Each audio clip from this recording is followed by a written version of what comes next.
We're back in the workshop with our manual BMW F80 M3, and today we're going to be taking a look under the car and we're going to be starting our upgrades for the series.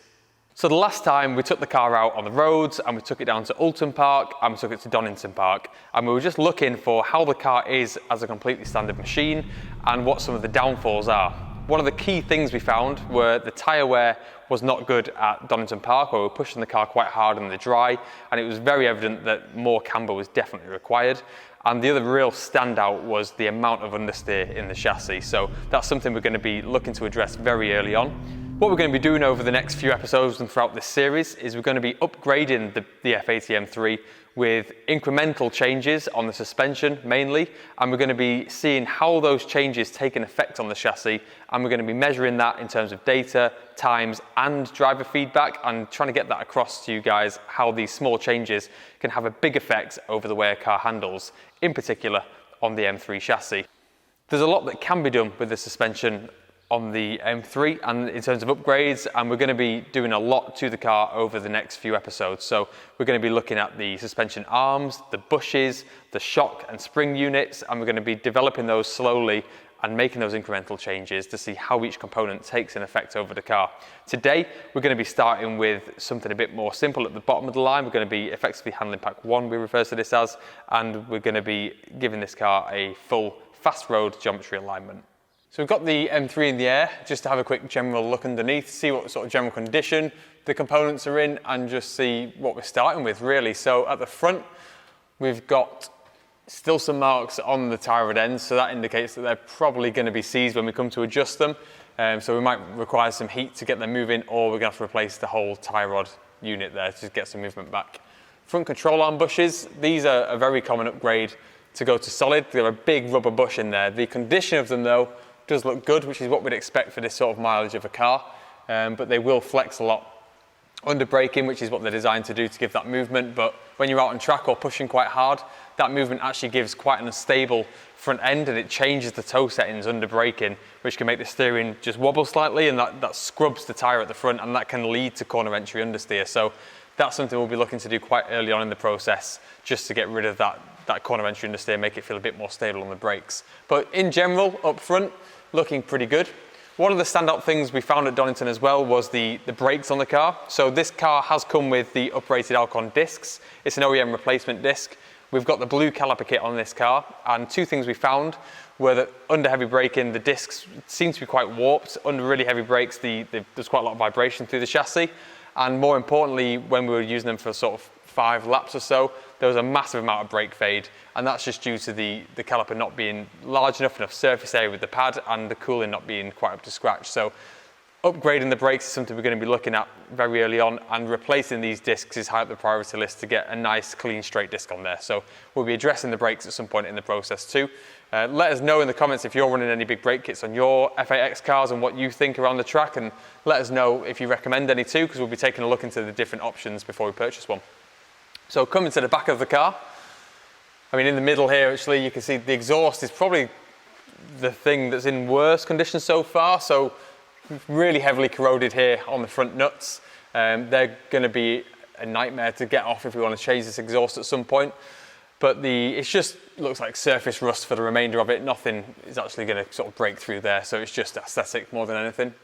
At the rear, on the subframe, again we've got some surface rust, mainly above the points on the car where they sit above the exhaust. So that mixture of heat and salt from the UK roads has just led to that surface corrosion. So when we get down the line and we start bringing the subframe out the car for some of the upgrades, we'll look at getting that refurbed as well and repainted, just to get it sealed, just to prevent further rust and it becoming structural, which we don't want.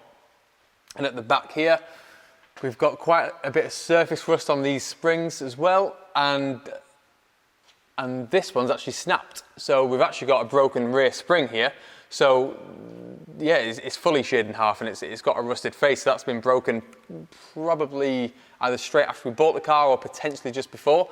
But the spring there is snapped into place on the progressive part of the spring. So on the M3, you've got tightly wound coils at the top, spaced coils in the middle, and tightly wound at the bottom. And it's one of the top coils that's broken. So when this car's on the ground, it's actually sort of eliminating that spring anyway, so that's why we've not felt that, because on the ground it's fully compressed and it's not been operating on that snap section. So we've got away with that quite lightly, so we'll be looking at getting an OEM spring back in there as soon as possible. We'll do that today and just get the spring swapped over, so we've got a safe car to work from. We still want it OEM for what we're doing, so we will be upgrading springs at some point, but for right now we just want to get this platform working with OEM springs and just get it working out there so we can make our smaller changes before we get to that stage. So we'll get on with that now.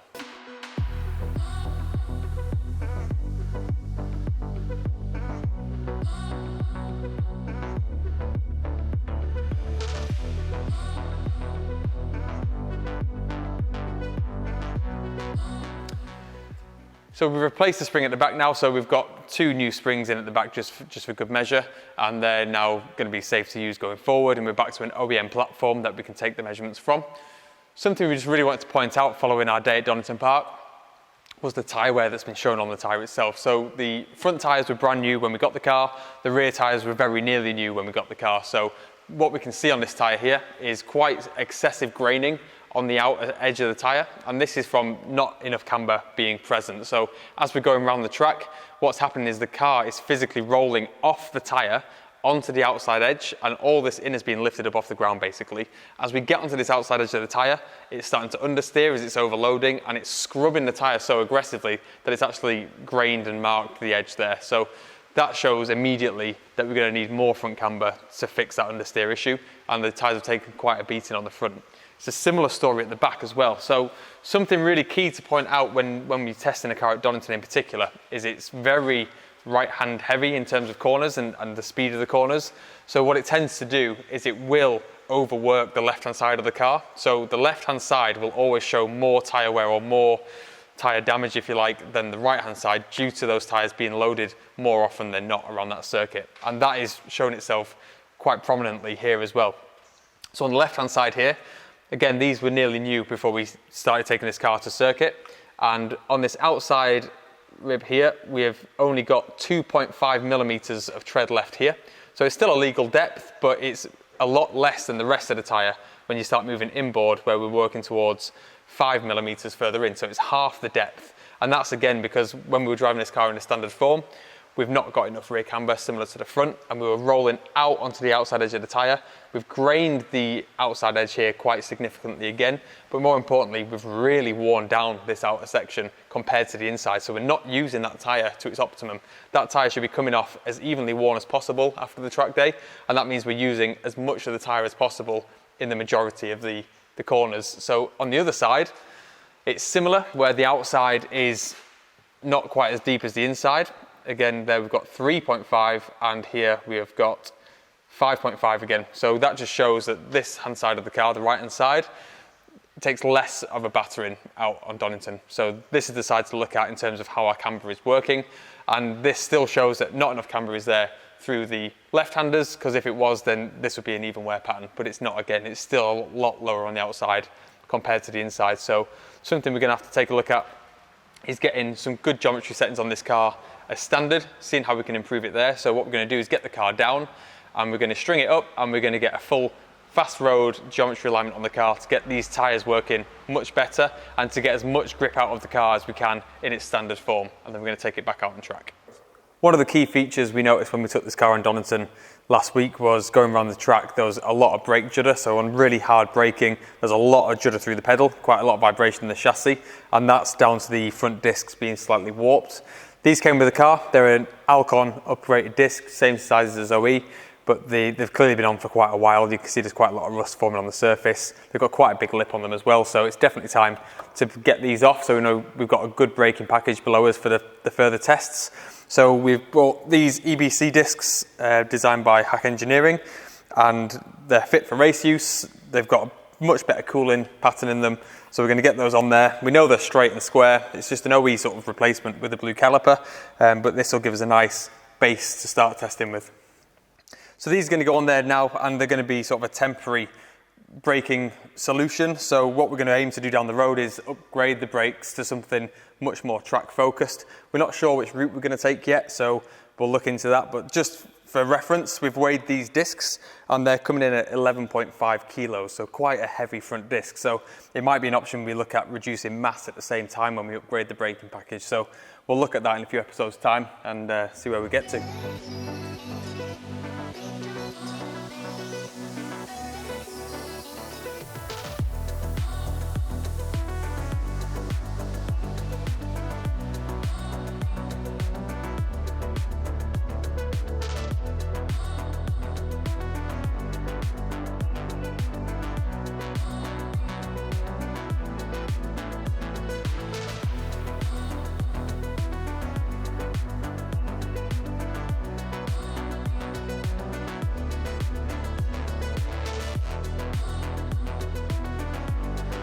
We've got the new discs on there on the front now, so the next step is we're going to give the M3 a full fast road geometry alignment.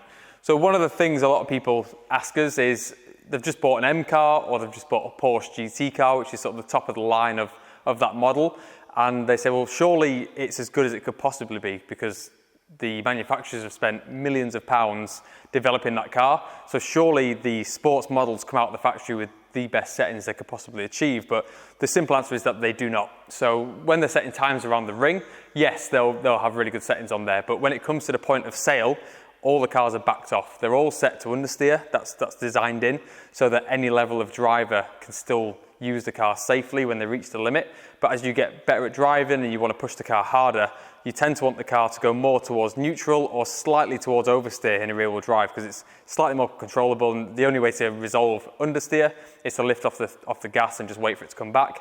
Whereas with oversteer, you can use the throttle and steering inputs to get the car back and keep on pace a little bit. So it's a more fun, engaging drive when you make that shift. So we're going to be changing the settings on this car using the standard adjustment points to install our settings that we've developed for this chassis. On the rear, that comes down to the rear camber and the rear toe. And on the front, on the BMWs, it comes down to just the front toe. So on the F8X series models and newer, the front camber isn't adjustable. It's a fixed top mount and a fixed lower control arm with no eccentric bolt. So we're stuck with the camber on the front. As standard, that's 0.8 degrees, which, as we know from looking at the tyres after Donington, is not enough. So we'll address that at a later stage. But for right now, we're going to get the car as good as we can using the standard adjustment points. When we align cars here at Suspension Secrets, we use a string and line kit. This one is a BG Racing string and line kit, and the reason we use this is for calibration reasons, and we get more accurate results using this kit than other digital systems. So it's fair to say that this kit is technically less precise than a laser kit, because a laser kit could go to 0.00001 of a degree, whereas we are accurate to about 0.25 of a millimeter. However, when we use this kit, we have to calibrate the kit to the car every single time. So by doing that, you're checking the calibration and you're ensuring that the numbers that you're reading from the wheel are always accurate and correct. So we can get those settings on there that we can then trust and know that the correct setting is on that car. We also put the cars on a laser leveled flat patch with corner weights. So this platform is laser leveled before the car comes onto it, underneath each wheel, to ensure that when we sit the car on there off the ramp, it is exactly flat. So all of our camber measurements that we take, which are calibrated to that patch, are all exact and even. So we can trust that all of our settings and readings are accurate all the time. The string and line kit is still also used heavily within motorsport. That's due to A, its portability, so you can pack this kit down and take it to the track and set it up there. And it's also used heavily, again, because of its accuracy and the ability to put the rig on the car and take quick measurements and adjustments. The more you use the kit, the faster you get at using it as well. So it's a very handy tool, still used in top levels of motorsport.